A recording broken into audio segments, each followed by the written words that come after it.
नमस्कार, मी गीता स्पेशल रेसिपीजमध्ये आपल्या सगळ्यांचं मनपूर्वक स्वागत।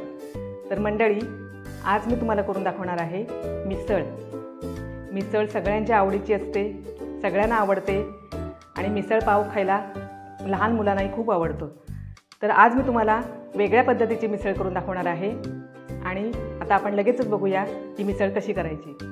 मिसळसाठी मी इथं कढई तापत ठेवलेली आहे आणि याच्यामध्ये मी आता 1.5 टेबलस्पून गोडे तेल टाकते।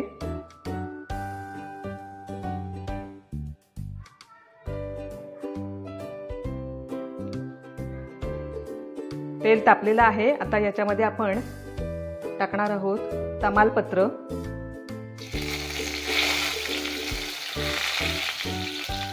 एक छोटं तमालपत्र मी घेतलंय आणि त्याचे तुकडे केलेत। यानंतर याच्यामध्ये 2 लवंग आणि 2 काळी मिरी, हिंग पाव चमचा। यानंतर याच्यामध्ये आपण टाकणार आहोत कांदा। मी साधारण अर्धी वाटी कांदा बारीक चिरून घेतलेला आहे। यानंतर अर्धी वाटी बारीक चिरलेला टोमॅटो। यामध्ये मी थोडंसं मीठ टाकणार आहे ज्यामुळे कांदा पटकन मऊ होईल। कांदा आपला मऊ होतोय तोपर्यंत मी तुम्हाला दाखवते। मी इथं साधारण 1 वाटी मटकी घेतलेली आहे, मोड काढून घेतलेली मटकी आहे आणि ही मी 1 वाटी घेतलेली आहे मिसळसाठी। मंडळी, तुम्हाला नक्कीच विचार पडला असेल की मिसळ, वेगळी मिसळ, हटके मिसळ म्हणजे नक्की काय? तर आता लगेचच तुम्ही बघाल की मी कुठला एक वेगळा पदार्थ घालते की ज्याच्यामुळे मिसळला खूप छान टेस्ट येणार आहे। आणि अशी मिसळ मला तर वाटते तुम्ही पहिल्यांदाच बघणार आहात आणि तुम्हाला ही नक्कीच आवडेल याची मला खात्री आहे। मंडळी, तुमच्या लक्षात येत असेलच की माझ्या या रेसिपी ज्या मी आत्तापर्यंत तुम्हाला दाखवल्या त्या सगळ्या हटके रेसिपी आहेत आणि शिवाय पौष्टिकतेकडे वळणाऱ्या आहेत। कांदा आता छान परतून झाला आहे।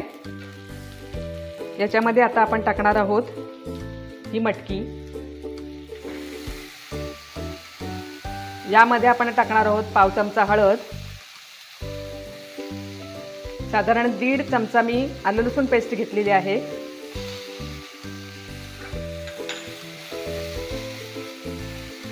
यामध्ये थोडंसं मी पाणी घालणार आहे। आता याच्यामध्ये मी 2 चमचे लाल तिखट घालणार आहे।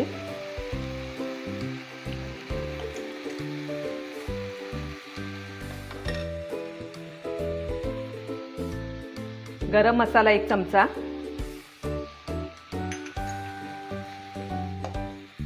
चवीनुसार मीठ,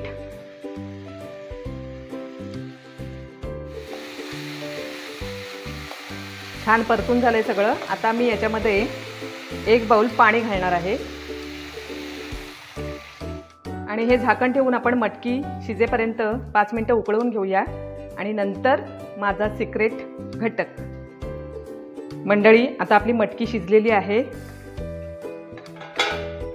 यामध्ये मी टाकणार आहे माझा हा स्पेशल घटक, नारळाचं दूध।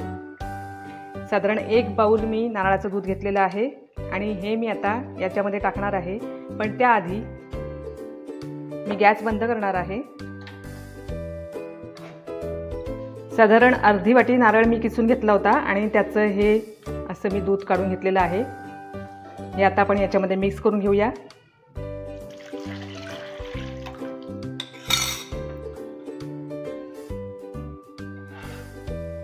कोथिंबीर आवडीनुसार,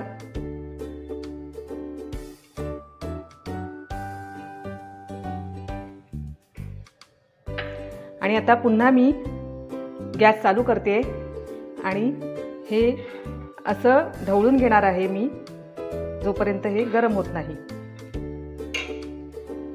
मंडळी, आता आपली मिसळ तयार झालेली आहे। खूपच छान अशी आपली टेस्टी नारळाच्या दुधातली ही मिसळ तयार झालेली आहे। मी आता ही सर्विंग बाउलमध्ये काढते।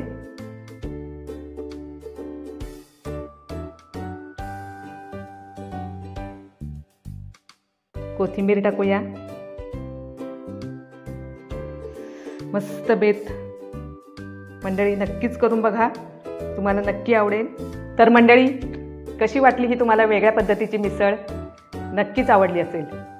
नक्की करून बघा आणि मला तुमच्या प्रतिक्रिया कमेंटमधून कळवायला विसरू नका। तर भेटूया पुन्हा माझ्या नवीन स्पेशल रेसिपीसह गीताच स्पेशल रेसिपीजमध्ये। धन्यवाद।